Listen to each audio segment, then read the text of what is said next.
guys, this is Allison. So, I'm sorry I haven't been very active on YouTube lately. I'm actually at my parents' house right now, which is really exciting. Yeah, so behind me is movie reviews. Been collecting since I was about 11 years old. So, yeah. So, basically, what I want to do today is I want to talk about the Tim Palin, I don't know how to say it, the photographs he took for the Hunger Games series.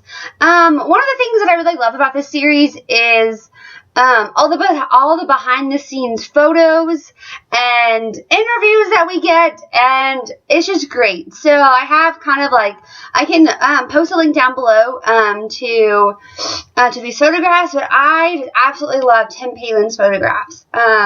Definitely one of my favorites is Katniss in her white wedding dress that Santa designed for her. It's just so beautiful and it's so elegant. Like, Jennifer Lawrence just looks so elegant in the photo. I love her as an actress, and I think she's hilarious as a person, and it's just like, I feel like it reveals those quiet moments that Katniss is experiencing, and it's just really great. Also, the photo I really like, I have it on my phone too, so I can reference it. So the newest photos that were just released where Katniss, and she's in black and white.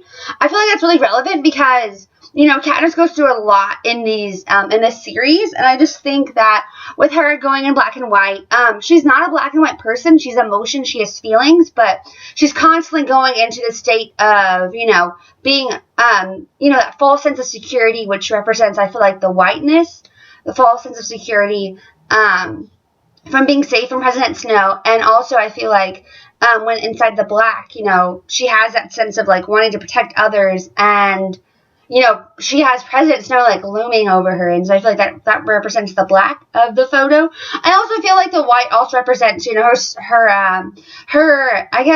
her fight for justice and her hunger for justice, and trying to make sure that nothing like this ever happens again against anybody else. And so, I don't know, I just love that photo. The next photo I really like, oh no, what happened to it? Okay. The next photo I really like is the one of Peeta. So, obviously, I'm not an Evelark shipper, but that's okay. I still like Peeta as a character. It's the one where he is beat up, and I just think that's so, it's so haunting, because even in his eyes, like, his eyes are really, like, very glassed over, and he is, you know, tortured, he's brainwashed. So, seeing those photos of him looking like that, it's just scary, because, you know, that's what he went through hell in the Capitol, and it's just scary to see him looking like that, and it's sad. And, you know, how President Snow, you know, tortured basically someone from the very beginning of the first novel. You know, he was just like an innocent soul, you know, waving to the crowd when the train came through the Capitol, and in the last movie, you know, he's tortured, he doesn't know what's real, what's not real. It's hard to know, and it's hard to understand what's really true and what's false, and he really has that, he's kind of lost that sense of security of himself, and, you know, and his true being, his President Snow, like, rip that away from him. So, I think it's interesting to see him looking like that. The next photo shown is Johanna, and she is not wearing any clothes. But one thing that I really find interesting about this photo is that when she was, you know, she was also with Peeta in the Capitol. One thing that's interesting is that she was stripped of her identity, hence the no clothes. And I feel like it's a really smart decision by Tim Palin. She was stripped of her identity. She was shocked. She was tortured, water tortured. And I just think, you know, Johanna comes across as this, like, bad A woman, what she is. She's totally, like, bad A, take no prisoners. But she also, you know, she also has a soul, and everyone she loved has been taken away from her by President Snow. So just to see her identity just being stripped away, and her just looking vulnerable in that photo, I feel like is really just important and also shocking to see that.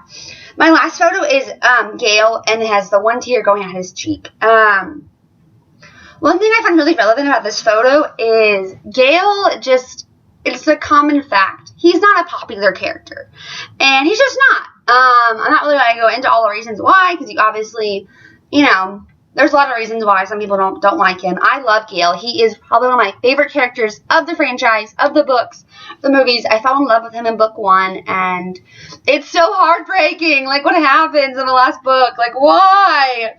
But this photo it's so beautiful, you know, because Gale holds a lot of things inside.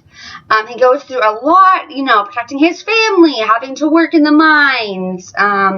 He's, you know, he is the oldest of his siblings, trying to provide for his family. You know, he puts in extra entries into the Hunger Games so they can get more oil and more grain and more, basically, tesserae. And he has to see his best friend go into the Hunger Games, not once, but twice, and fall in love with another dude where he's been secretly pining for all his life. So I just feel like it represents Gale. It represents his emotions and what he hides inside. It's finally being revealed on the outside, which is so awesome, so beautiful. I really love this picture of him. Again, he doesn't get a lot of love, but I love Gale. I'm Team Gale. I don't really believe in, like, teams. I just love Gale as a character. So I guess I like Gale himself. I just really love these photos. So I'm going to put a link down below.